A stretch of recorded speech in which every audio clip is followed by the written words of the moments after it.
We don't know the officer name that killed my father yet, but we're still searching for the evidence. You know, it's been 11 years almost. Yeah. And one of the lie detectives went over to the van and took a gun out of the van and went where they had Monty laying and said that she found the gun. And she knows she was lying. There was no gun because when they killed Monty, they was cussing and carrying on and throwing his coat all around on the street saying they didn't find no gun. And then all of a sudden she came up and she found the gun.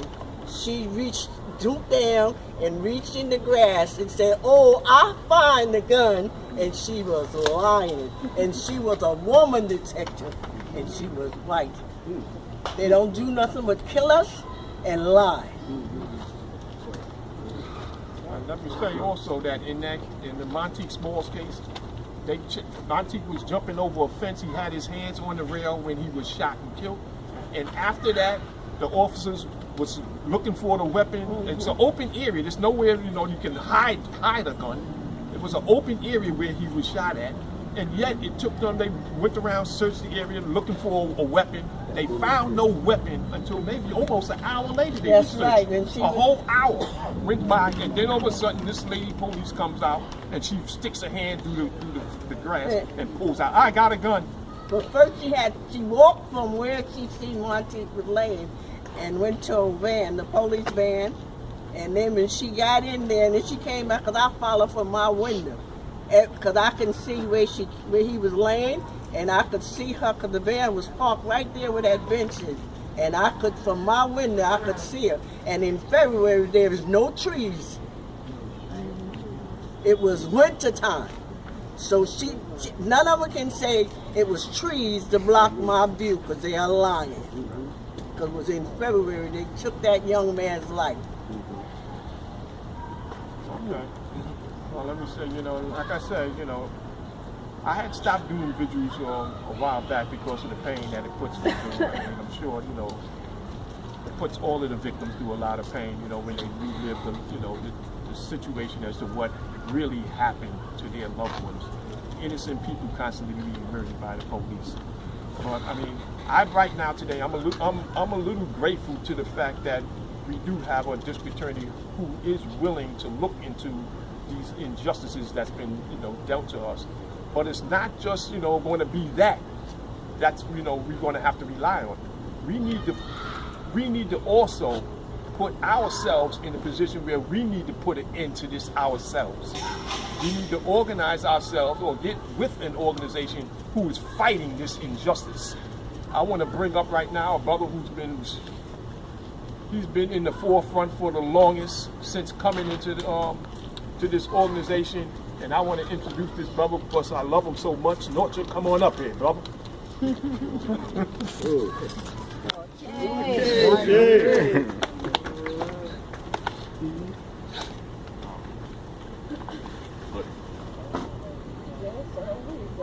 Nothing anyone can say can wipe away the tears that come from having your loved ones stolen from you by the people who claim to be there to serve and protect. The courage that has been shown by Nicholas and others to continue to shine a light on this, not just for their own suffering, but because of the rivers of tears that have been spilled all over this country by people whose loved ones have been murdered. Yes, murdered. Not just killings. These are murders that are happening every day all across this country targeting black and brown people. 13-year-old boy playing with his friends. Come on, you saw that piece of plastic. Murder. And don't let anyone tell you that we have to accept this. Don't let anyone tell you that these cops can't be punished because that was too long ago. There's no statute of limitations on murder. Lock them up. They are criminals. They have gotten away with murder. And every time they get away with killing another one of our people, this sends a message to everyone that you have to fear every time your children walk the streets. And if you're a police officer, you can kill with immunity, you can get away with it, and the entire system will have your back. And that's why I'm a revolutionary. And I say getting rid of this whole system is the only way we're going to put a stop to these police getting away with murder after murder. And right now there's a fight that's been going on over the last year that we haven't seen, well, I've never seen in my lifetime, and that many people who are a little bit older than me have not seen for decades.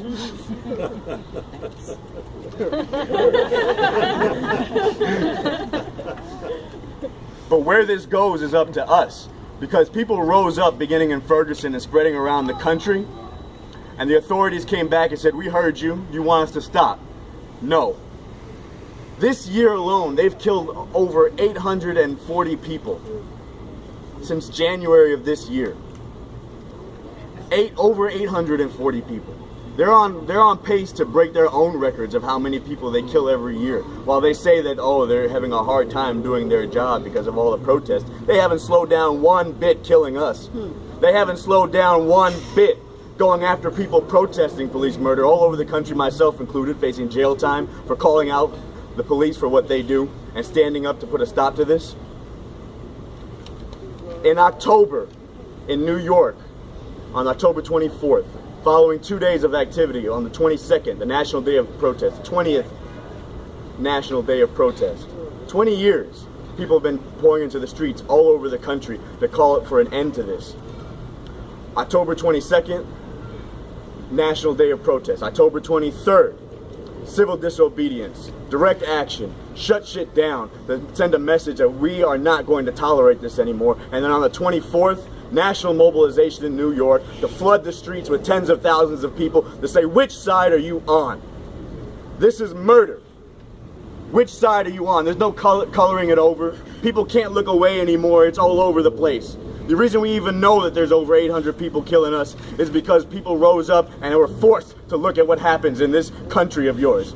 We're forced to look at the fact that these police are killing people every day, and they don't even have to count the number of people that they kill. It took some Guardian newspaper to do a simple investigation to count the bodies. Come on, the Guardian newspaper is not the revolutionary voice of the people. It's just some mainstream media outlet in England just counting bodies. We don't even know the half of what they do.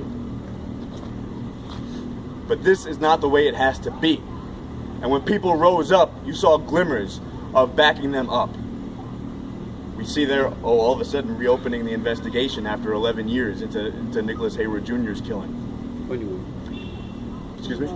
21. Excuse me, sorry. Jesus.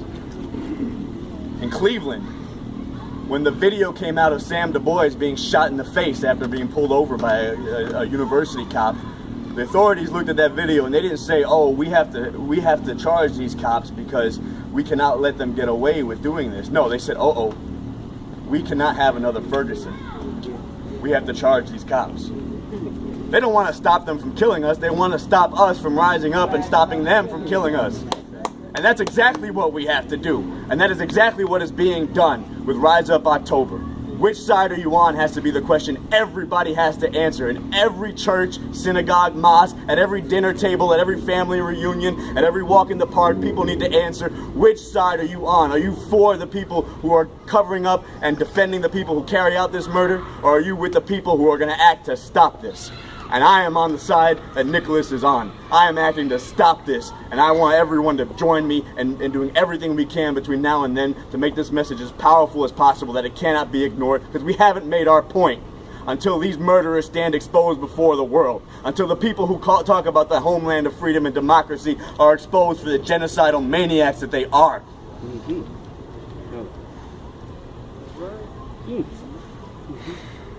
And the cop who killed Nicholas, I want to see him in a cell block. And all the cops who kill our people in cell blocks. And no more of them locking up people who are fighting for people's freedom.